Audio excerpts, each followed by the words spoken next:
Der Streik von rund 60 Lkw-Fahrern aus Georgien und Usbekistan an der Tank- und Rastanlage Gräfenhausen in Südhessen an der A5 hält an und findet mittlerweile europaweite Beachtung. Seit Wochen stehen hier 63 in Polen zugelassene Lkw. Damit waren die Fahrer seit mehreren Monaten unterwegs, ohne offenbar einmal in ihre Heimat zurückzukehren. Hintergrund der Streikaktion sind laut Fahrern seit Monaten ausstehende Lohnzahlungen des polnischen Großspediteurs. In dessen Fuhrpark befinden sich nach Firmenangaben angeblich rund 900 Zugmaschinen. Unklar sind für Außenstehende aber auch die tatsächlichen Beschäftigungsverhältnisse. Gewerkschaftler gehen davon aus, dass die meisten der georgischen und usbekischen Fahrer über einen Dienstleistungsvertrag quasi scheinselbstständig sind. So was diese Firma zu die Fahrer macht, das ist exemplarisch für die Industrie. Wenn man am Wochenende von Niederlanden nach Berlin fährt, kann man auf jedem Autohof, jedem Parkplatz genau dezelfde Gesichter sehen. Das ist illegal. Nicht, dass die Fahrer etwas illegal machen, aber die Firmen, die haben Businessmodelle, die gegründet sind auf Verbrechen die Gesetze, Verbrechen die Menschenrechten, Verstößen, Kriminalverstößen, falsche Loondocumenten, falsche Tachos. Das existiert auf jedem Parkplatz, nicht nur in Deutschland, jedem Parkplatz auf Europa. So, das ist exemplarisch, aber was nicht exemplarisch ist, dass die Fahrer jetzt sagen, und jetzt geht nicht weiter. Pro Jahr und Fahrer zahlt der polnische Spediteur Akmac und Lukmac angeblich 450 € in eine Krankenversicherung ein. Allerdings soll diese Versicherung nirgendwo gültig sein. Außerdem sollen Gelder für die Abwicklung der Aufträge einbehalten werden und das erste Monatsgehalt als Kaution dienen. Angeblich beginnen die Zahlungen erst nach einem halben Jahr, beklagt Gewerkschaftler Atema. Dann der Lohn selbst, 80 € am Tag, abzüglich einer monatlichen Pauschale von 700 € für Beschädigungen und Verstöße. Da bleibe unter dem Strich gerade so viel, dass die Fahrer nicht verhungern. Ein deutscher Fahrer oder nicht, Fahren ist eine Arbeit. Und der geht nach dem Tag und nach Hause an Ruhe. Aber diese Fahrer wohnen im Auto, haben jeden Tag Sorgen. Kriege ich mein Geld? Habe ich überhaupt Geld? Alle Abzüge, so diese Fahrer sind driving and surviving. Driving and surviving, zu Deutsch fahren, um zu überleben. Und so verstärkt der Fahrerstreik ebenso Zweifel am 2020 verabschiedeten EU-Mobilitätspaket. Hintergrund ist die Frage, warum es überhaupt möglich ist, dass osteuropäische Lkw über einen so langen Zeitraum in Westeuropa eingesetzt werden können. Auch geht es um die gängige Praxis, dass osteuropäische Lkw-Fahrer die Wochenenden immer wieder in ihren Kabinen verbringen, ohne dass deutsche Behörden einschreiten. Der Streik kehrt also seit langem bekannte und eklatante Missstände nach außen. Das ist genau das, was uns ärgert. Nicht mich alleine, sondern auch unsere Unternehmerinnen und Unternehmer. Muss es erst so einen Streik geben, dass die Medien öffentlichkeitswirksam darüber berichten? Wir mahnen als BGL es ja schon seit Jahren an. Ist ja ein offenes Geheimnis, jeder in der Branche weiß es. Deswegen sind wir auf der einen Seite dankbar, dass wir jetzt so einen Streik haben und die Medien aufmerksam werden auf die Situation. Auf der anderen Seite ist es ein Unding, dass seit Jahren nichts passiert in diesem Bereich.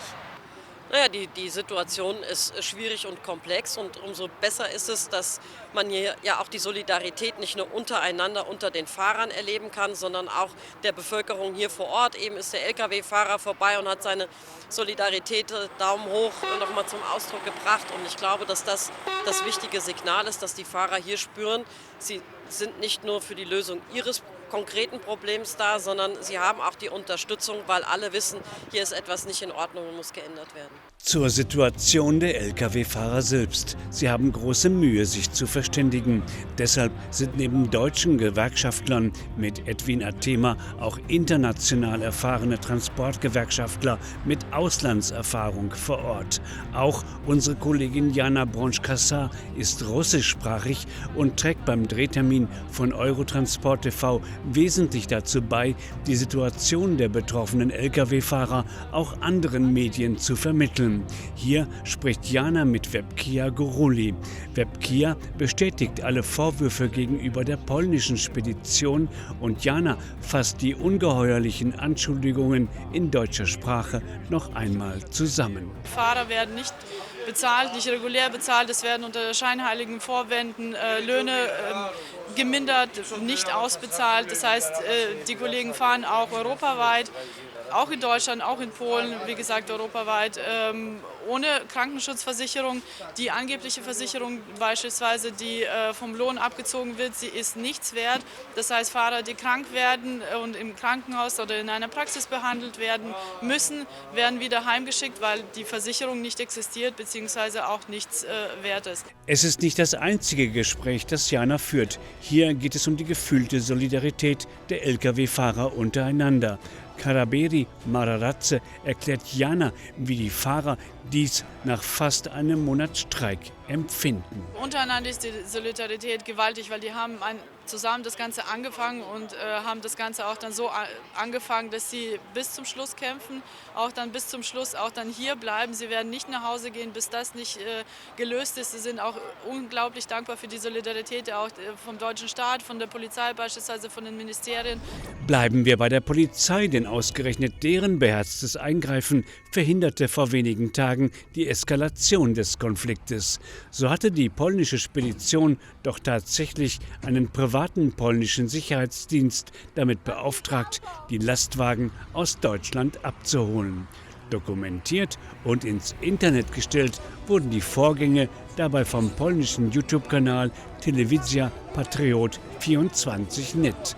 Zu sehen sind nicht nur die in Transportern angekarrten Ersatzfahrer für die Lkw, sondern tatsächlich auch ein gepanzertes Sicherheitsfahrzeug nebst Begleitung. Hessische Polizeibeamte wurden Augenzeugen dieser Vorfälle und nahmen die polnischen Akteure vorübergehend in Gewahrsam. Geblieben ist bei den streikenden Lkw-Fahrern deshalb eine Angst vor den Praktiken ihres Auftraggebers. Dabei hat das martialische Vorgehen überall für Skepsis gesorgt und soll auch ein Nachspiel haben. Er erzählte mir, dass sie sich noch nie wie zuvor gefühlt haben. Also sprich, sie haben auch Angst gehabt, natürlich aus dieser plötzlich eskalierenden Situation heraus. Aber dass sie auch unglaublich dankbar sind für das unglaublich schnelle Auftreten der deutschen Polizei. Ich hätte mir nie vorstellen können, dass man mit so einem Fahrzeug auf einer deutschen Raststätte mit einem entsprechenden Schlägerclub auffahren kann. Wir sind der Polizei sehr, sehr dankbar für ihren vehementen Einsatz, auch für den Schutz der Demonstration. Und ich hoffe, dass das Ganze geahndet wird und auch noch ein entsprechendes Nachspiel hat. So ein Auftreten auf deutschen Autobahnen war für mich unvorstellbar und ich hoffe, dass es da entsprechende Konsequenzen geben wird.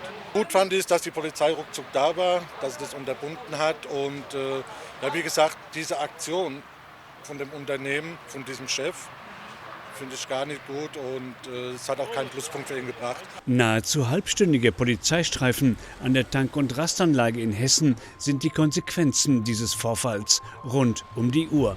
Während der Dreharbeiten von Eurotransport TV deutet es sich an, wie eine Lösung des Streikkonfliktes aussehen kann. Nach einem ersten Telefonat mit der polnischen Spedition vor unserer Kamera überwies das Unternehmen einen offenen Lohn umgehend.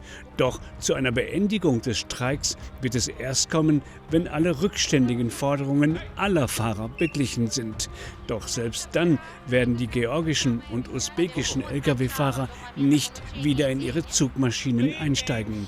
Denn sie haben Angst vor einer Strafverfolgung in Polen und wollen direkt in ihre Heimat zurück. Die Bedenken der Fahrer kann ich gut verstehen und auch nachvollziehen. Und genau das ärgert meine Unternehmerinnen und Unternehmer auch so. Wir suchen händeringend Fahrer, uns fehlen über 100.000. Wir können diese Fahrer aber nicht beschäftigen und nicht zu deutschen Konditionen einstellen, weil die Führerscheine nicht anerkannt werden. Hier ist die Politik gefordert, endlich Lösungen zu schaffen, die praktikabel sind. Und so offenbart der laufende Streik in Hessen am Ende auch, wie viele Probleme im europäischen Transportgewerbe noch längst nicht gelöst sind.